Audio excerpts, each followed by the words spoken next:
Vamos de inmediato con el contacto, como cada lunes, en el análisis económico de nuestro querido compañero de la Z101, el doctor Jaime Aristi Escudero. Adelante. Muy buenos días a todo el equipo del Gobierno de la Mañana. Muy buenos días a toda la República Dominicana. La noticia del momento es el conjunto de resultados electorales.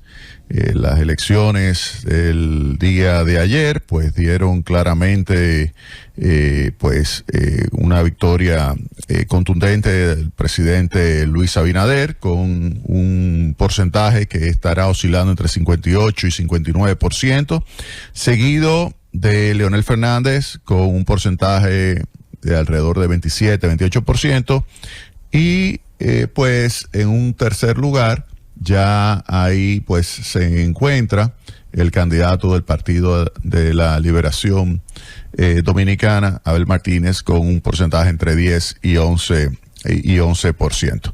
Esto lo que revela es que Abinader tendrá un peso importante en la toma de decisiones que tendrá su partido en el Congreso Nacional, y eso significa varias cosas, entre ellas la capacidad de poder ejecutar un conjunto de reformas estructurales importantes para la República Dominicana que se requieren para seguir el proceso de crecimiento y modernización del país. Se ha puesto sobre la mesa la necesidad de una reforma tributaria, junto con, obviamente, una reforma por el lado del gasto público. La reforma tributaria significa tratar de obtener mejores recursos, una mayor cantidad de recursos el sistema, utilizando el sistema impositivo.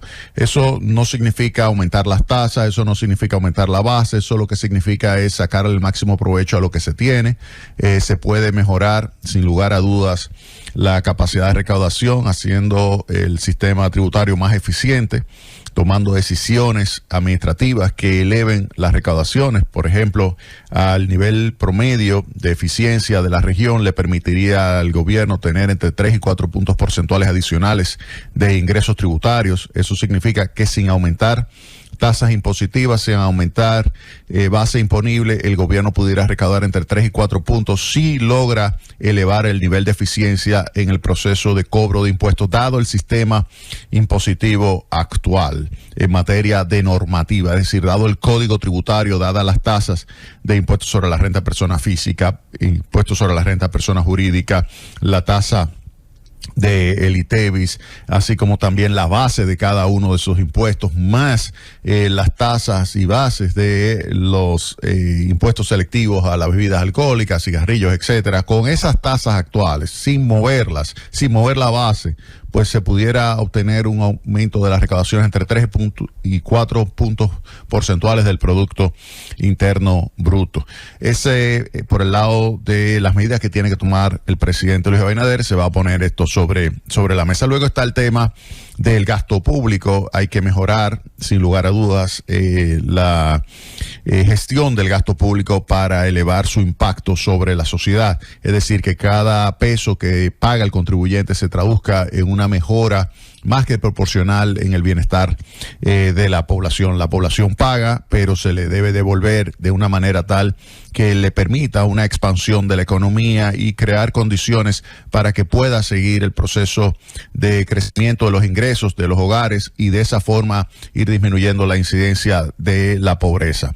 Otra reforma importantísima que afecta las finanzas públicas es el tema del sector eléctrico.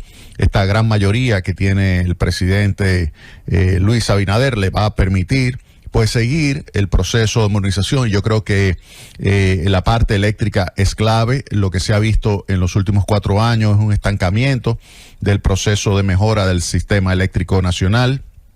Las pérdidas, en vez de bajar, las pérdidas de las distribuidoras de electricidad han estado subiendo, se han colocado en el entorno del 40%, es decir, que las empresas distribuidoras retiran 100 de las generadoras de electricidad y solamente logran facturar y cobrar alrededor de 60. Eso implica unas pérdidas de más de 1.500 millones de dólares al año, y eso no es sostenible.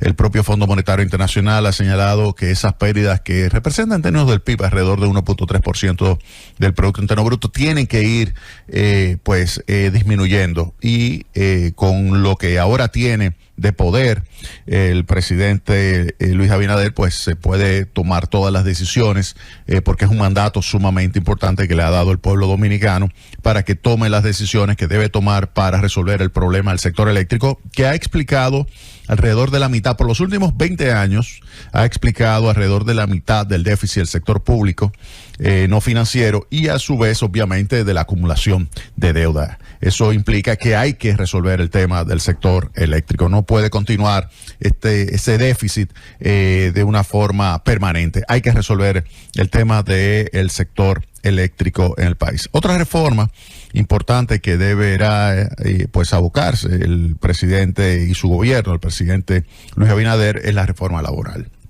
La reforma laboral es algo que es impostergable, dado que más del 55% de los perceptores de ingresos se gana la vida en el mercado laboral informal. ¿Eso qué significa?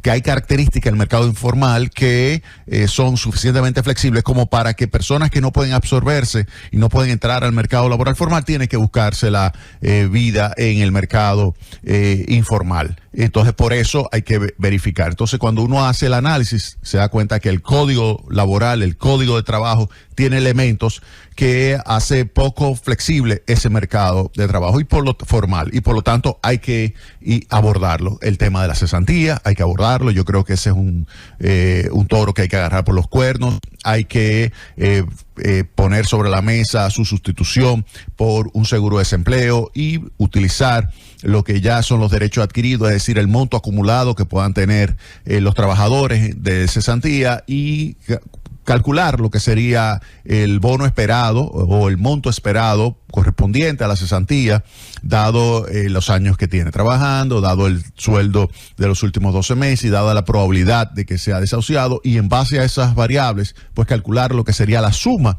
de la cesantía correspondiente para cada uno de los trabajadores y írsela colocando, por ejemplo, en una cuenta de inversión que pueda generarle intereses a esos trabajadores. Y de ahora en adelante, entonces, en vez de tener una cesantía que acumule un pasivo que afecta el nivel de patrimonio de las empresas, en vez de tener ese tipo de beneficio para el trabajador, pues lo que debería existir es un seguro de desempleo. Y digo esto porque la cesantía, aun cuando usted lo percibe como algo positivo, la realidad es que no es positivo, porque te reduce primero la movilidad laboral, y al disminuir la movilidad laboral, lo que hace es que disminuye el crecimiento de la productividad de los trabajadores, porque se quedan muchos trabajadores en la empresa simplemente porque no quiere perder sus chelitos al moverse a otro trabajo. En consecuencia, esto limita, al ponerle un techo al incremento de la productividad laboral, limita la capacidad de crecimiento de su ingreso salarial. Entonces, ante esa situación es mejor llevar a cabo esa reforma laboral. Pero hay otros elementos adicionales dentro del Código de Trabajo y también implican la necesidad de esa reforma laboral, y el presidente Luis Abinader tiene que poner eso sobre la mesa. Luego hay otros temas que sin lugar a dudas va a tener que abordarse, como es el caso de la educación. Hemos escuchado algunas personas que dicen que el 4% hay que reducirlo, que es mucho dinero. Miren, lo que hay que hacer es mejorar el nivel de eficiencia. Hay que colocar una gestión en el Ministerio de Educación que sea capaz de poder transformar esos insumos, que permite obtener el 4% del Producto Interno Bruto de recursos, que es el mayor presupuesto, es el mayor ministerio, es el mayor volumen de recursos que el sector público invierte en el país. Pues tomar esos recursos, esos insumos que se permiten, y transformarlo eficientemente en un buen desempeño de los estudiantes.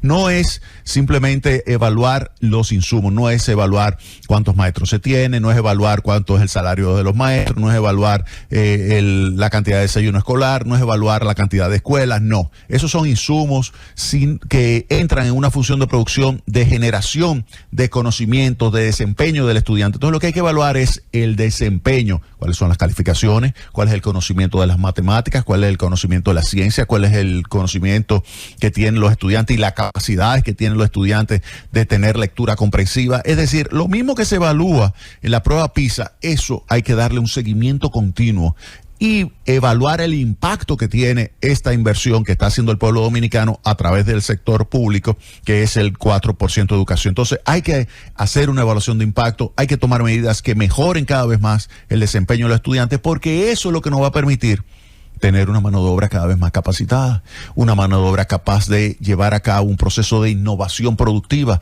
un proceso de modernización de la economía de la República Dominicana y crear las condiciones para que cada vez vaya elevándose de una forma progresiva, pues, y exponencial los niveles de ingresos. Recuerden que República Dominicana, que ha tenido un muy buen desempeño en los últimos 20 años en materia de crecimiento económico, tiene que tomar medidas para mejorar también la distribución de esos ingresos en materia de equidad. Es decir, darle oportunidades a las personas de menores ingresos para que se eduquen y se eduquen bien, para que de esa forma puedan generar mayores ingresos y no solamente disminuya la pobreza, como ha estado disminuyendo, sino que también se acelere la disminución de la desigualdad. Es decir, que sea más equitativo la distribución de los ingresos, pero no porque simplemente uno diga, no, vamos a quitarle a los ricos para los... No, es darle a los pobres la capacidad para que a través de su trabajo, de su esfuerzo, pues puedan, como van a estar más educados, generar mayor nivel de ingresos,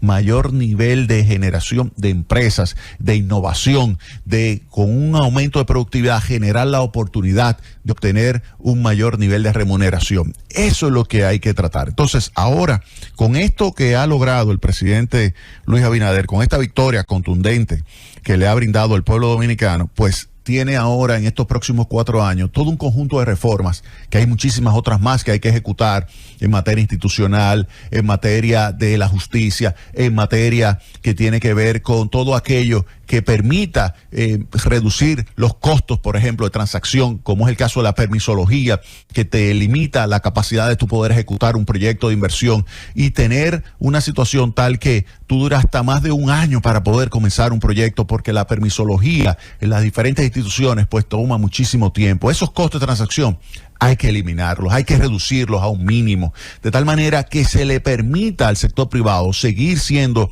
la pieza clave del crecimiento, porque recuerden que el 85% del crecimiento de la economía lo explica el sector privado. Así las cosas, se puede señalar que es fundamental cada vez adoptar medidas para que sea más fácil hacer inversiones, ejecutar proyectos, generar empleo, generar bienestar para la población. Eso es algo fundamental. Y el presidente Luis Abinader, que tiene ahora mismo un mandato claro del pueblo dominicano para ejecutar ese tipo de políticas, tiene una gran oportunidad desde el punto de vista económico, de crear las condiciones para que pueda seguir desarrollándose el país y crear una sociedad cada vez más justa. ¡Llévatelo, Cundo!